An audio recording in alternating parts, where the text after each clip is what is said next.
Ya pemirsa, langsung saja kita simak bersama informasi-informasi terpopuler dari situs cnbcindonesia.com di pagi hari ini. Yang pertama adalah kutukan Trump segera tiba, warga Amerika Serikat bersiap ketiban petaka. Lonjakan tarif impor yang kian membebani rantai pasok diperkirakan akan membuat inflasi konsumen Amerika Serikat terus merangkak naik sepanjang sisa tahun ini. Sejumlah ekonom Wall Street menilai efek penuh dari tarif baru justru belum terasa, meskipun data inflasi terbaru terkesan jinak. Goldman Sachs memprediksi bahwa tekanan inflasi akibat tarif akan meningkat, pandangan yang sejalan dengan banyak ekonom lainnya. Dengan stok barang pratarif yang kian habis, tarif efektif yang melonjak, serta perusahaan yang makin enggan menanggung kenaikan biaya, konsumen diperkirakan akan merasakan dampak yang lebih besar dalam beberapa bulan mendatang.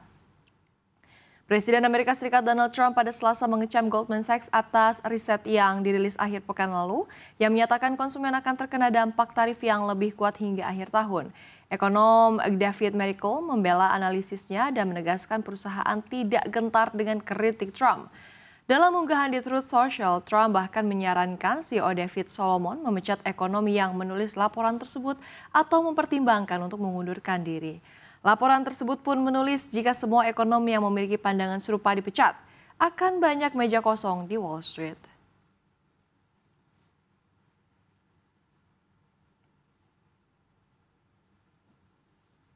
Kita langsung saja ke informasi terpopuler yang kedua. Waspada, Rusia tinggal sejengkal luncurkan nuklir.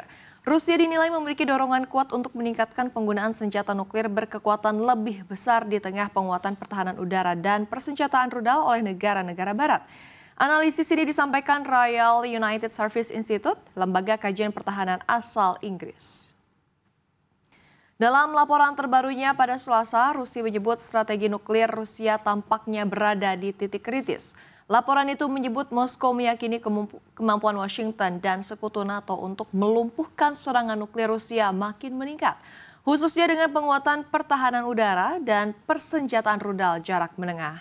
Kondisi tersebut menciptakan dorongan bagi Kremlin untuk menggunakan senjata nuklir dalam skala lebih besar daripada konsep serangan terukur yang sebelumnya menjadi bagian strategi mereka.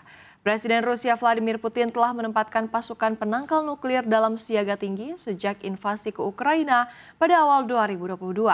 Menteri Luar Negeri Sergei Lavrov bahkan pernah menyebut resiko konflik nuklir kini sangat besar. Bulan ini pejabat Rusia menyatakan tidak lagi terikat pada pembatasan rudal nuklir maupun konvensional jarak pendek menengah. Putin juga mengumumkan rencana mengirim rudal balistik jarak menengah Orensik ke Belarus pada akhir 2025 usai uji coba ke Ukraina pada November 2024.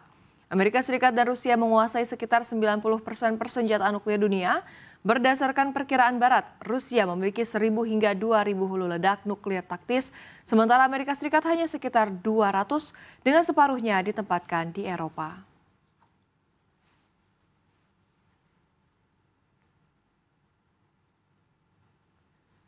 Dan kini kita ke informasi terpopuler yang ketiga. Perang saudara memanas, 592 tewas dibombardir jet tempur. Perang saudara di Nigeria makin memanas. Militer bahkan telah menewaskan 592 anggota milisi bersenjata di negara bagian Borno, Timur Laut Nigeria dalam 8 bulan terakhir. Hal ini disampaikan oleh Kepala Staf Angkatan Udara Hasan Abu Bakar saat mengunjungi Gubernur Borno, Babagana Zulum pada hari Selasa waktu setempat. Dalam pemaparannya, Abu Bakar mengatakan bahwa serangan Angkatan Udara juga menghancurkan lebih dari 200 kendaraan teknis dan 166 pusat logistik dalam serangan besar-besaran terhadap para pemberontak di Timur Laut. Abu Bakar mengatakan bahwa operasi tersebut melibatkan koordinasi serangan udara siang dan malam di lokasi-lokasi penting di negara bagian tersebut, termasuk Gonori, Ran, Dikwa, Damboa, Azir, dan Malam Fatori. Ia menambahkan bahwa operasi ini didukung oleh jet tempur A-29 Super Tucano yang mampu melakukan misi presisi dan malam hari, helikopter Mi-171 untuk evakuasi medis dan logistik, serta platform pengawasan yang canggih untuk pelacakan target sepanjang waktu. Para militan dari Boko Haram dan kelompok sempalan mereka, Islamic State West Africa Province atau ISWAP, telah menyerang pasukan keamanan dan warga sipil di Timur Laut Nigeria. Hal ini menyebabkan meluasnya pengungsian dan ribuan kematian.